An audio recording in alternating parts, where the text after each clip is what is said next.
లోపల సంవత్సరం నుంచి కూడా ఒక కెమిస్ట్రీ లెక్చరర్ లేకపోతే మొన్న ఒక బయట నుంచి ఒక అధ్యాపకుడిని తీసుకొచ్చి అక్కడ ప్రాక్టికల్ అనేది చేపేయడం జరిగింది. సార్ రైట్ చేపించినట్టు సంతోషం. కానీ ఈ అకాడమిక్ ఇయర్ మొత్తం కూడా శూన్యం ఉంటే రేపు పొద్దున ఒక 20 రోజుల ఎగ్జామ్స్ ఉంటాయి. 20 రోజుల ఎగ్జామ్స్ లోపల 1 మార్కో 2 మార్కులకు ఇక మంచిగా అయితే ఓకే సంతోషమే. 10 మార్కులతో పోతే ఇక కొంత వేరే ఉండి కూర్చుంటారు. కానీ 1 మార్కో 2 మార్కులతో పిల్లలు ఫెయిల్ అయితే వాళ్ళ అంటే అన్ని సబ్జెక్టులు పాస్ అయ్యి ఈ ఒక్క సబ్జెక్టే ఫెయిల్ అయితే అకాడమిక్ ఇయర్ మొత్తం కూడా నష్టపోతే ఒక సంవత్సరం వెనకకపోతే వాళ్ళ జీవితానికి బాధ్యులు ఎవరని అడుగుతూ ఉన్నాను.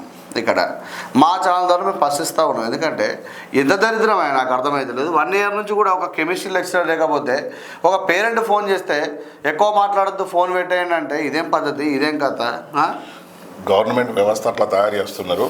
ఒక ఇయర్ ఆ సబ్జెక్ట్కు నాలెడ్జ్ మిస్ అయితే వాళ్ళు పై లెవెల్కి పోయినప్పుడు వాళ్ళ పరిస్థితి ఏంది? మీరు అన్నట్టు 1 మార్కులు అన్ని